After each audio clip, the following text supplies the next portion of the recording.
Hey y'all, I'm so excited for you to join me today to hear Billy and Jaime Thomas's story. It will be in two different parts. They are dear friends of mine and also of my family's. In fact, Billy taught both of my sons 8th grade English at Sartoria Middle School in Sugar Land, Texas. So that was just really cool. And I was Billy's boss as his principal at Sartoria Middle School in Sugar Land, Texas. Y'all, these two wise friends have so much to share. They share openly and authentically about the struggles in their life. They have been living overseas and they've experienced a lot of loss and infertility, miscarriages, and even a failed adoption. So y'all, today you'll be hearing Living a Life Embracing the Small Beginnings with Billy and Jaime Thomas, Part 1. Plant a seed, no one knows what it will be. Watch it grow, watch it grow, watch it grow, watch it grow. Your small beginning.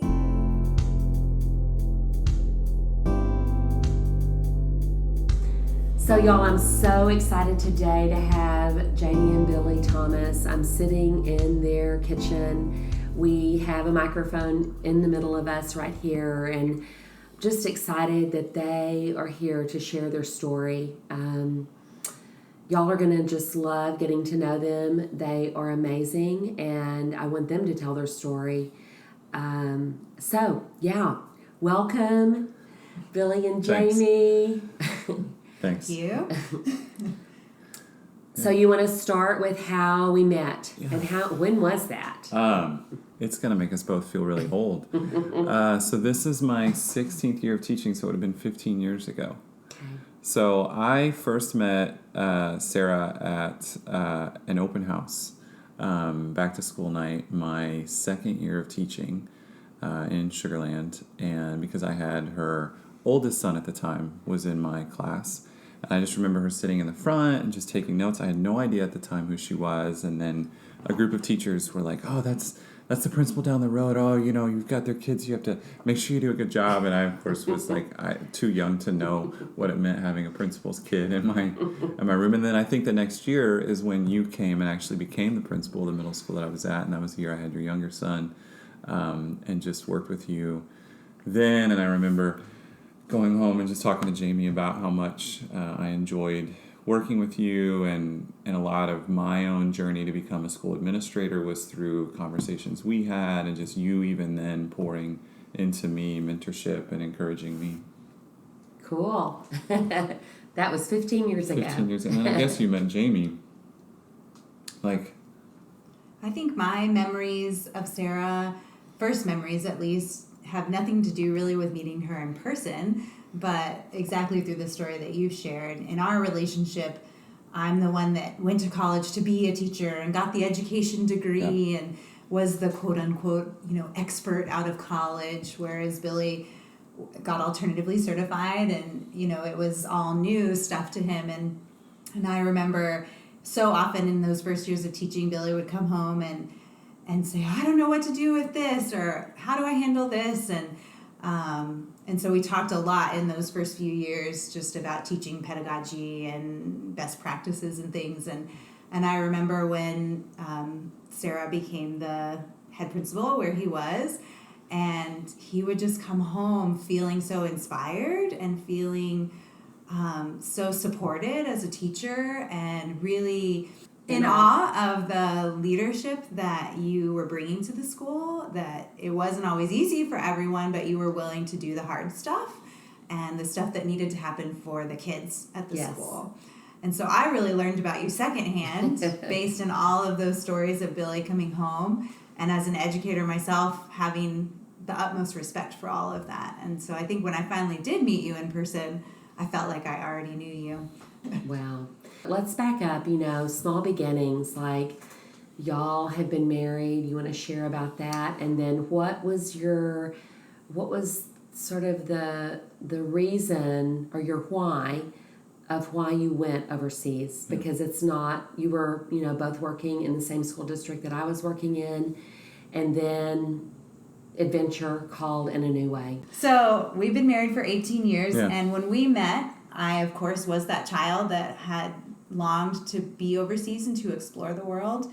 And Billy was a military brat who had moved around a lot in his childhood. Yeah. And I was kind of the complete opposite. So like where Jamie grew up wanting to see the world, I grew up wanting, very much what was at the time the American dream, right? Which was this house and a garage and kids in a yard and sort of that stability that she had had. And so we met in college.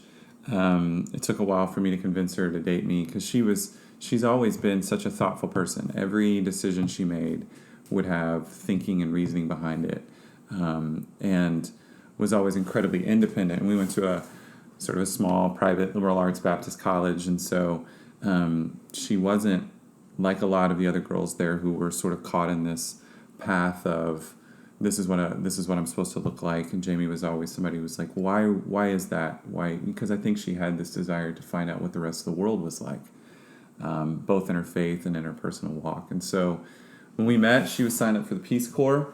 She was going to go, and then she met me, and I derailed those plans. And got into education. Like she said, I was alternatively certified. I went to school to be a pastor. We visited a church that offered me a job on graduation, and sat in the back of the church and very loudly heard God saying, no, this isn't the dream for you. And of course we were both gutted because that's what I would work towards. And I remember sitting in the car, and I think I made a joke about, well, I guess I'll go work at Home Depot. They give good benefits, and I know tools. And she just looked at me and she's like, look, you love books, you love kids. Have you thought about the classroom? And that was 16 years ago. And that has been our calling ever since. And so we currently, though, live internationally. So what we did, small beginnings in that is very early on to teaching, there was still this desire in Jamie to go see the world. And we were lucky enough to travel the summers, but that was never really enough. The more we traveled, the more it sort of just made us want to see more. And I always joke that if Jamie had her way, we'd be living in mud huts in Africa and building wells and playing soccer. And I wish that I had that in, but that's just not my call. I need high-speed internet and a retirement plan and ready access to ESPN. And so we sort of discovered what we're doing now through a friend probably 6 or 7 years into teaching, and that is we teach at international schools. So we get to work with the students of expats all over the world, some local students as well, but really just found a company that would help us get jobs, and we signed up and went to Malaysia. I thought it would be 2 years. It was a little longer than that. Well, I don't think it was as simple as we signed up. Yeah. There's definitely more to it than that. It took some convincing. So we did spend the beginnings of our marriage. Yeah. The first, I guess, we went overseas in 2009, and we Yeah. were married in 2002. So 7, did I do math right? Yeah. 7 Yes. years of our marriage trying to live that quote-unquote American dream. Mhm. For Billy, and we compromised by traveling through the summers and going different places. We had a great life. We really loved it. We had amazing jobs in an amazing school district, and we taught amazing kids who we still know to this day. They're all adults now, and they're doing amazing things in this world. But every time we traveled, like Billy said, there was this pull, this something more, this I don't know, where we kind of felt at home in the world. And so when we started to try to have a family and add to that quote-unquote American dream, it was very, very difficult for us, and something we didn't expect. And we went through a lot of loss. We went through a lot of medical treatments. We went through a lot of surgeries, a lot of disappointment, and we came to a place where maybe for the first time, certainly in our adult lives, where we felt abandoned by God. We felt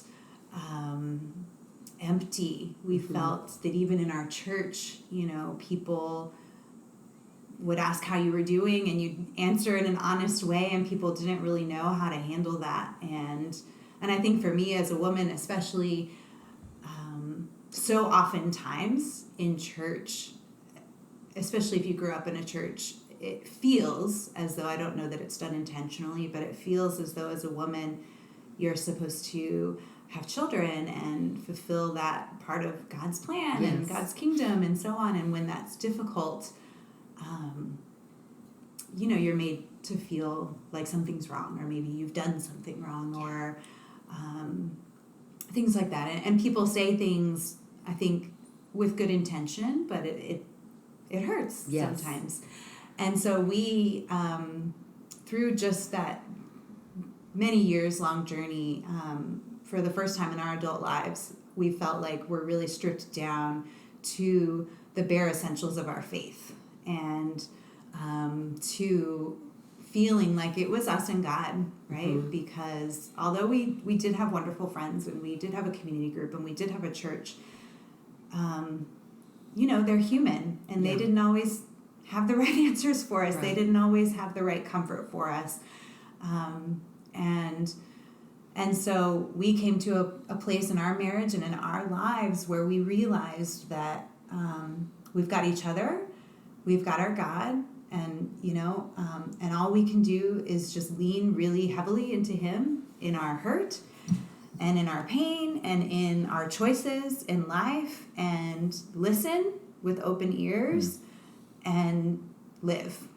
And I think it was through all that, and even within our fertility journey, there was a point where I almost died in an ectopic pregnancy, in a surgery, and coming out of that was really, it shook us, I think, as a marriage, to like, what is this American dream we're trying to live? Yeah. What is this,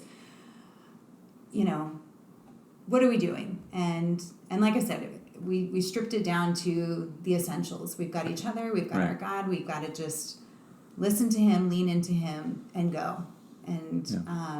And so it took a lot of convincing. Billy did not desire to live overseas.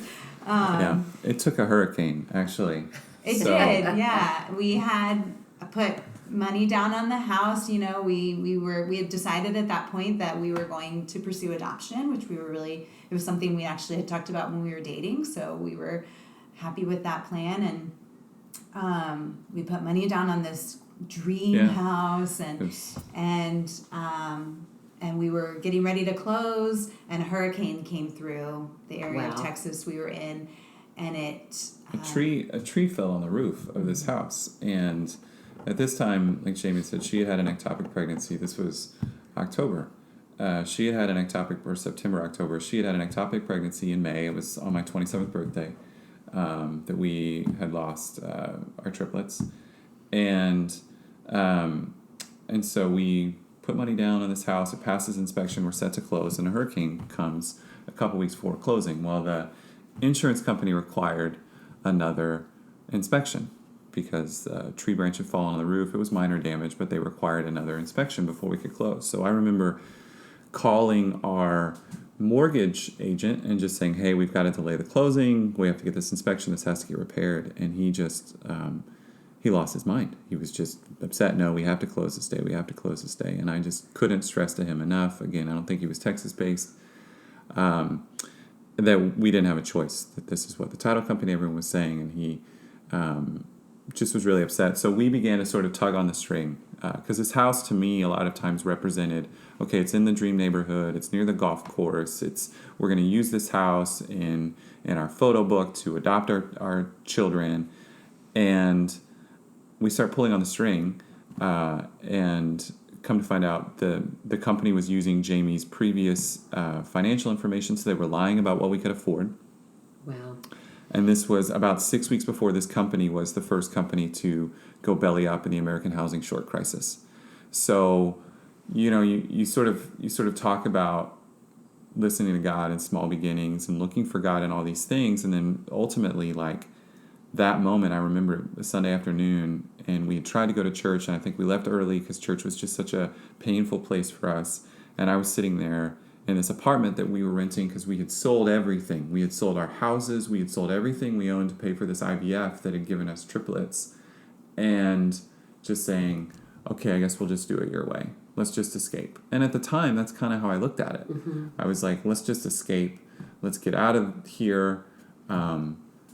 Sort of, like you talk about Jonah and Nineveh, right? Like how long it took God to get him to listen to go. Eventually I listened, and then we knew about this recruiting company. Then we signed up. We were able to go to a job fair, and had a few different offers. We chose one in KL, and again, Kuala Lumpur. And I went thinking, this is 2 years, we're going to get it out of Jaime's system financially, we'll recover from this, we'll make all this money. And that was 10 years and 3 countries ago. So...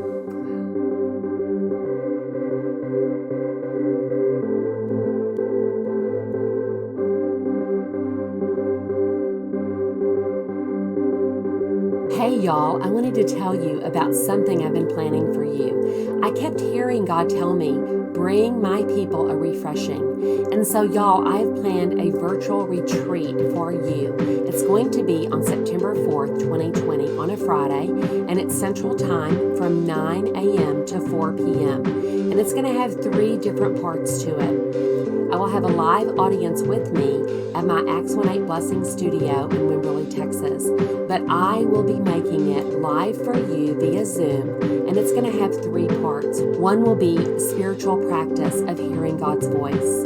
The second part will be writing prompts to release the power of your creative words that you hear.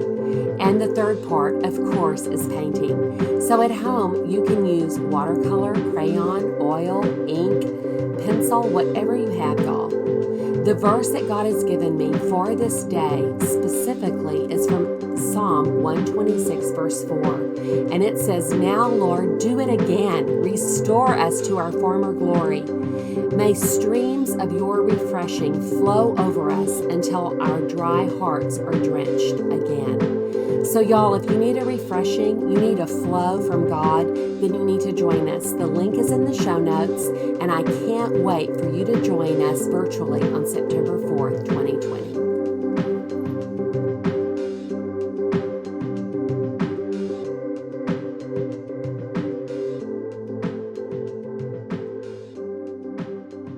Thank you for sharing the hard part, about just loss.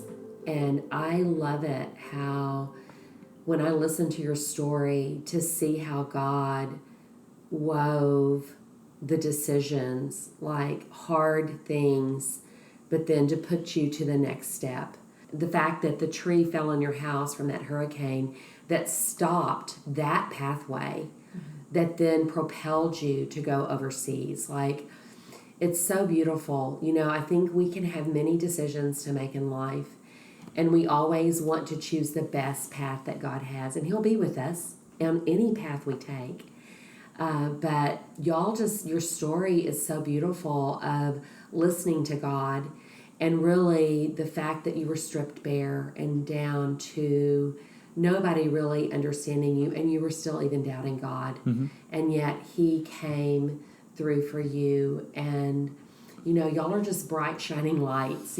So you went to KL, and that's part of Malaysia, right? Southeast Asia. Yeah. And it's and a you were Muslim going to stay nation. 2 years, and what happened? Well, I think that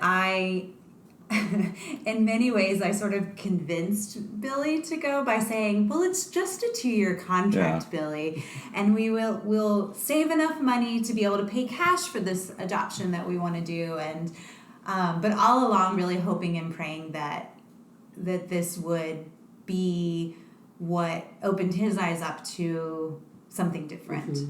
I think like a lot of people, and as I said, I went to school to be a pastor. And so a lot of people in their faith, they craft theology to understand God. And they spend a lot of time trying to understand, why did this hurricane come? Okay, God sent this hurricane, so God didn't send the hurricane, so I would move to Malaysia. I think God used a willing heart in the midst of pain for me to listen to a voice that I should have listened to. But again, if we had never listened to that voice then we could say we would have never lost our triplets and we never would have done this. And I think it's this rabbit web.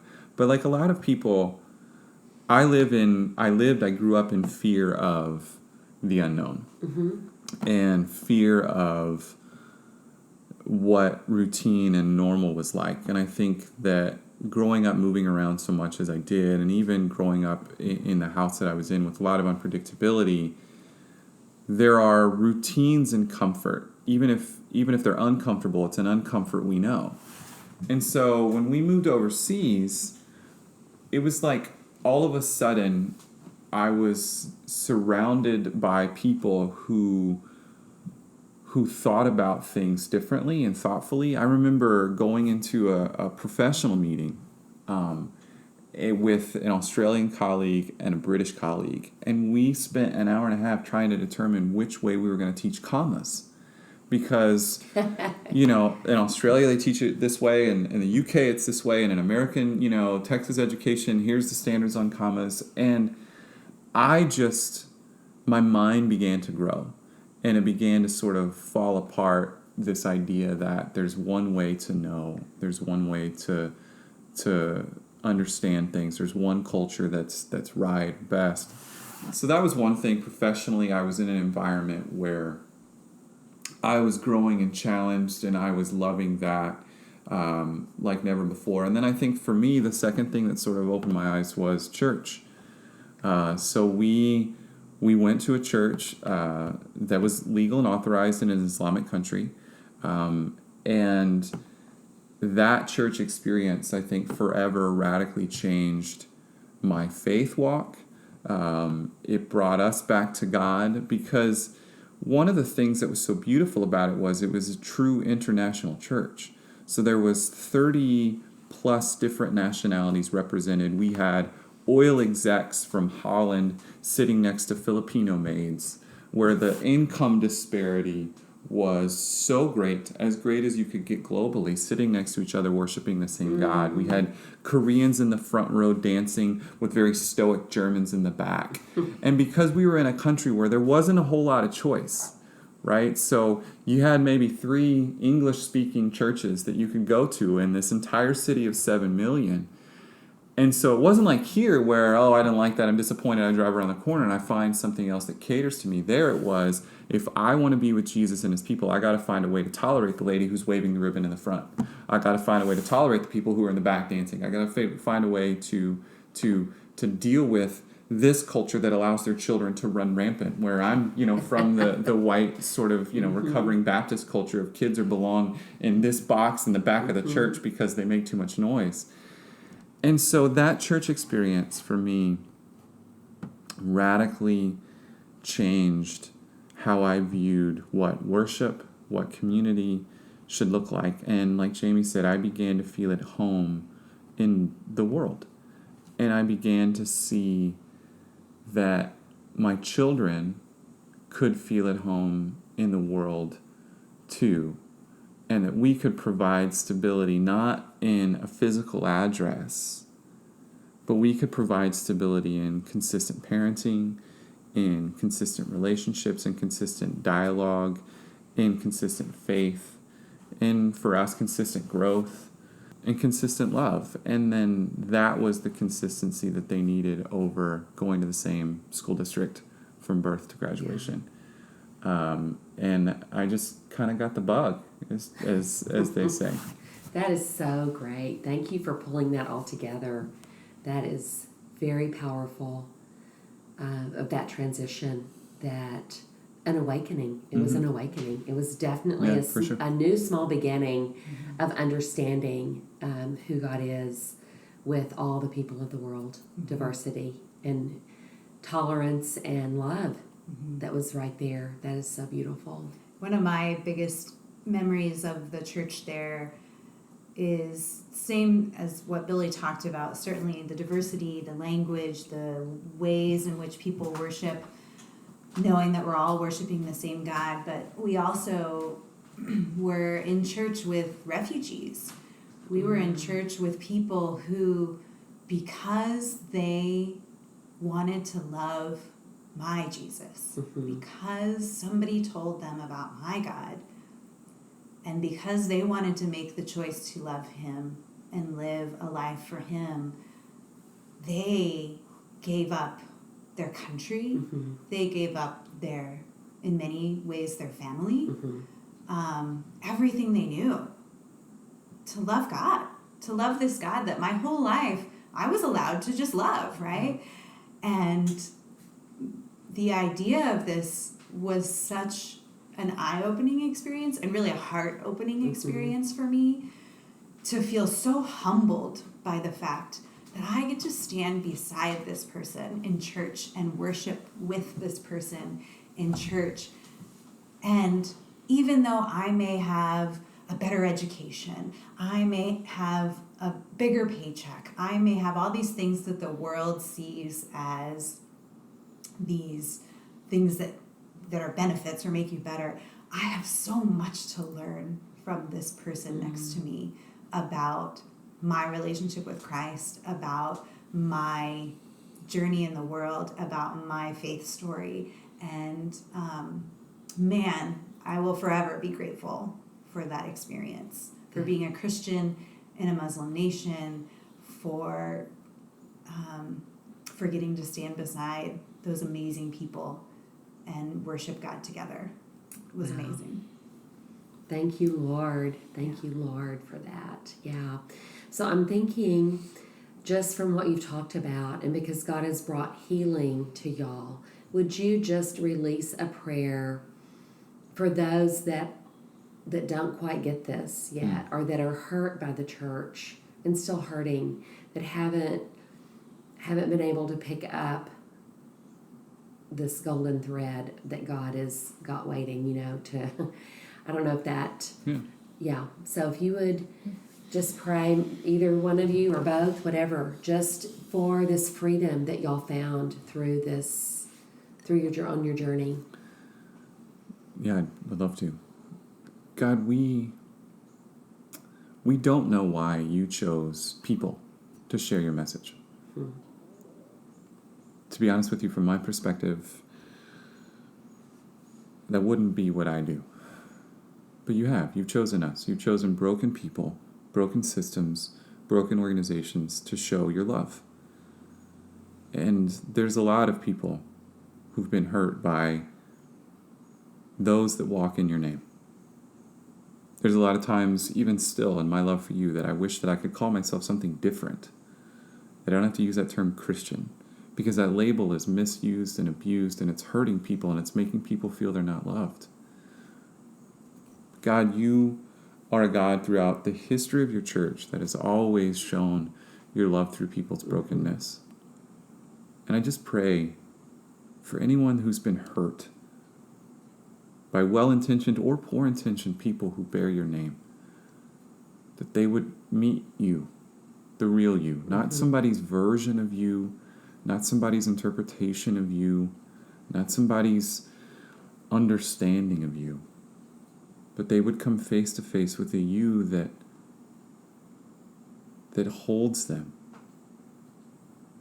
the you that comforts them, the you that loves them graciously, unconditionally, the you that made them.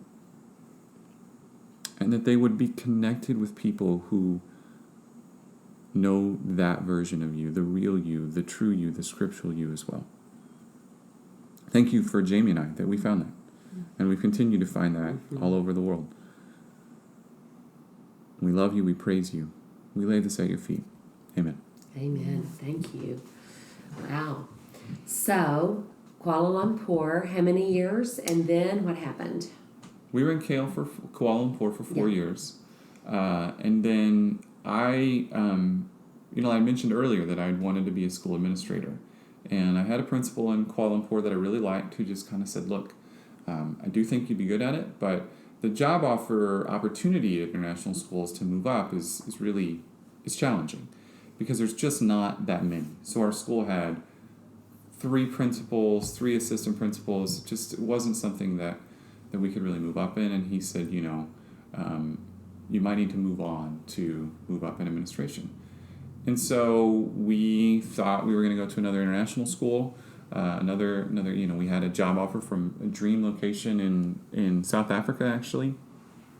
We went to a mall before we signed a contract to kind of pray it through, and all right, here we go. And I remember sitting at the bottom of this mall in Malaysia, because everything's so hot there, you have to go to malls for the air conditioning. And in the course of our prayer and conversation, God was leading us to one place that we never thought he would ever call us back to. And that was Houston, back home. Texas, yeah. I do feel like we've skipped over an important part of our story, though, that is Malaysia, and that's our daughter. Oh. So we became Yes. parents. Yeah, we became parents in Malaysia.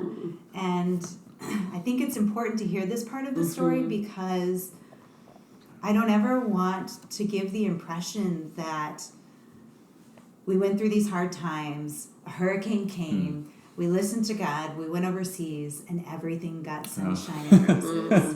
Because that's so not it, right? And, we went to Malaysia. We had amazing, eye-opening, heart-opening experiences. We had a lot of tough times, too, assimilating to a new culture and new things. But we went there knowing we're here, we're going to save money, we're going to do this adoption. And we looked at international adoption, we looked at domestic adoption through the U.S., and ultimately we were able to sign up to do domestic adoption through the U.S., which it's weird to call it domestic adoption because we were living overseas, but it was considered domestic adoption, and we were connected with an amazing agency right out of our hometown in Texas, and we were matched. It was infant adoption, so we were matched with a birth mother pretty quickly. Yeah, it was like 3 weeks after we signed up. Pretty It's quickly. fast. This was our 3rd year in Malaysia, and we were so excited, and we just felt like, yes, God, okay, it's all coming together, and this is wonderful, and went through the whole process and flew home to the U.S. for the baby to be born, and the birth mother changed her mind. And it was devastating. It was devastating to have gone through the loss of miscarriages and ectopic pregnancies and fertility treatments that didn't work, and to think, oh yes, we're here, we've listened to you, God, we're doing this, and loss again of a different sort. And it was hard. It was hard. Wow. I remember distinctly getting on that plane to go back to Malaysia to a group of people who had already thrown us a baby shower, to a home that had a nursery in it with furniture and clothes. Yes. And it was Christmas time, and it was hard. It was hard. So I don't ever want to cast the light that we went overseas and everything got wonderful. We still dealt with loss, but we always came back to, like we said at the beginning, to stripping it down to, we have each other, we have our God. We press on, we press on, we press on. And we did. We took ourselves off the list for a little while to be matched because we needed some time to heal. We needed some time to grieve. Yeah. We traveled. We cried a lot. We were on some of the most beautiful beaches in the world just crying. Yes. Not enjoying necessarily, but just crying in God's nature. I personally always find myself closest to God in his creation, in his nature, in what he creates around the world. And so we spent a lot of time just traveling around, seeking that out, seeking, okay, God's presence here in this beach or in this mountain or in this place and in these people. And we finally, probably after 3 or 4 months, decided, okay, we'll put ourselves back on the list. We did so very cautiously, very nervously, but because we had a strong belief in exactly the same belief we had years before that sent us overseas, which was we can do hard things because we've got God. And if this falls apart again, it's going to be hard. It's quite frankly, it's going to suck. Yes. But we've got God. So, okay. So we put ourselves on the list. I remember it was spring break time, and we traveled to Laos. Wow. And we were in just this very remote kind of a bed and breakfast type place, if you would call it that. And we got an email that said we were matched again. And I remember feeling a lot of mixed feelings. Of course, excited and happy. It was a little girl this time, but also guarding our hearts a lot. And so we spent the rest of that trip, we were there maybe a week, and we spent the rest of that trip really talking a lot and praying a lot. And I remember on our last day there, we were in a market, and we saw this painting. We like to collect art from around the world. And we saw this painting that this woman, a local artist, had done, and it was of a mother in native Laotian clothing, and she's holding a baby, and it's, we looked at each other and we went, okay, we're gonna buy that painting just to mark this place and this where we are. And it's probably one of the biggest paintings we ever bought. We took it off of its canvas and rolled it to put it in luggage, and we still have that painting. And that was spring break, and we flew to the U.S. in June for this baby to be born, and for our baby to be born. And we were there at her birth, and Billy cut her cord, and the hospital gave us our own room, and we've been with her since her very first breath. I was the first person to feed her, and we have an amazing relationship with her birth mother still that we talk with, and she's ours. And but you know, it didn't come without the extra hurts and all of that. So so we became parents in Malaysia. So we left, unexpectedly. God called us back to Texas, but 3 of us, not just 2 of us. At that time, our daughter was a year old when we moved back to Texas. And I think one thing that I just want to pause and say, like, one of the things that drew me to Jaime 19 years ago when we first started dating was she wasn't, no matter what happened to her, and I could tell this from our earliest conversations, she wasn't the kind of person who said, why me? And there's a lot of people who, whether they acknowledge it or not, who are why me people.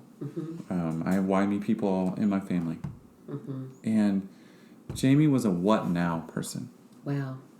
And I just remember that being we're on the floor, we've lost our triplets. What now? We lost our house, a hurricane happened. What now? We thought we were going to Africa. What now? We lost this child. What now? And it's been that sense of there's still pain, there's still tears, there's still heartache. There's still a little bit of again, really, what have I done wrong? But it's always followed by this what now? And I recognized that however many years ago when we first started talking, and I was so drawn to that aspect of her character, and it kind of leached on and kind of trying to develop that same response mechanism in myself. And I like to do CrossFit, and there comes a point in every workout when you're given a choice of quitting. And it's an internal choice. You can quit. Or you can take a deep breath and you can say, what now? Try the next rep. And it's hard and it's painful.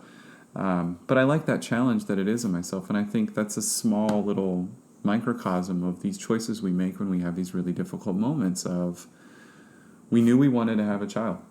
And 5 or 6 miscarriages, Jaime almost dying, the loss of an adoption. It didn't stop us from what we wanted. Wow. And so we just took our time, took some deep breaths until we were strong enough to pick up the weight again. And yeah, and then, like I said, we prayed in this mall. God, where do you want to go? And then he said, go to Houston. And I think that day, Jaime went home and applied for a grad school program. And I sent applications, wound up getting an administrative job at a district there. We moved home and always kind of viewing it as one more stop. And went about reestablishing a life in a different part of town than we had been in before. But we found a church, and that was probably our hardest search. We found a church that was a plant. We love them. We still watch them online since we've been home. And we were there for 2 really great years.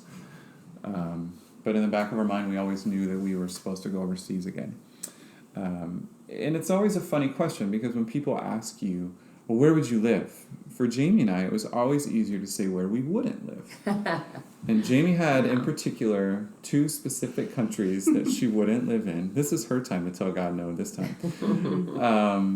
And wouldn't you know that we wound up moving to one of those countries?